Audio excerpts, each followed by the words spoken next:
Hello everyone, welcome. My name is Phoenix, and this is the Consumer's Guide to Filmmaking. The Beatles, Get Back, 2021, Peter Jackson. Consisting of footage shot and audio recorded by Michael Lindsay Hogg for the original documentary film Let It Be, this series chronicles the making of the Fab Four's final record of the same name, which was originally entitled Get Back. It chronicles the recording process of the record, George's abrupt resignation from the band, and their fateful final performance on the roof of Apple Studios. This was a very impressive undertaking by Peter Jackson.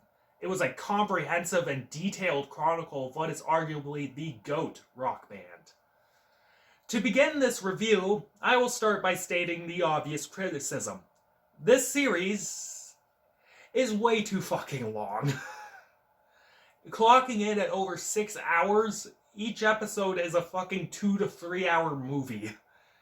If you are not a Beatles fan or even sort of interested in the Beatles or the process of making music, this series is not for you. It will come off as dry, plodding, and at times really boring.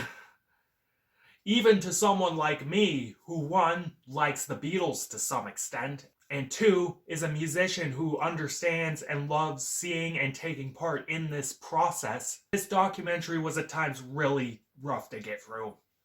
Like a whole lot of nothing happens for quite a few stretches of time. If this was condensed to the most revealing, the most funny, and the most entertaining bits, which you can easily make into a 3 to 4 hour thing, like, if you wanted to keep it as a series, it could be like 3 to 4 1-hour episodes.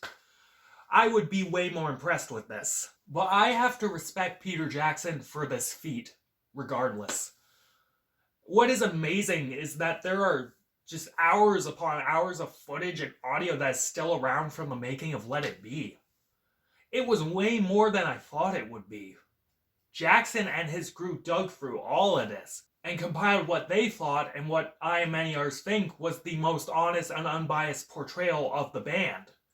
Jackson showed a dedication to the craft that is second to none, and I respect that.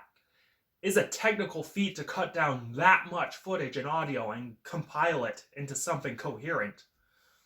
Also, in terms of music, I mean, it's the Beatles, but we get to hear them messing around in the studio. We get to hear them compose legendary songs like Get Back, and hearing that song take shape was incredibly fascinating. And we just get to hear them jam about. That's fucking cool no matter what. Even with the problems of the pacing, I still think this series is really neat. I loved watching these four musicians interact with each other. It dispels the myth perpetrated by Let It Be that the Beatles all hated each other's guts at this point. Jackson showed that wasn't the case. There was a genuine camaraderie between these lads, and they had fun writing, rehearsing, and performing these tracks. There was jokes being cracked, and there was respect amongst all of them, and while they did have issues and fought, it was never inhospitable. They resolved them because they were brothers. Further, the myth that Yoko Ono was this intrusive presence on the Beatles is kind of dispelled here as well. Yoko Ono just kind of sat there doing whatever. She was just chilling, and no one else seemed to care. It really shows the most, honestly, accurate depiction of the band, and I just love that. In the end, despite its gargantuan, bloated length, Get Back is a fascinating piece of filmmaking. Seeing the final run of the Beatles' career and seeing them at their most intimate and their most vulnerable is a treasure. Peter Jackson hit a gold mine with this footage, and he truly did these brilliant songwriters justice. If you love the Beatles, you are definitely going to need to see this one.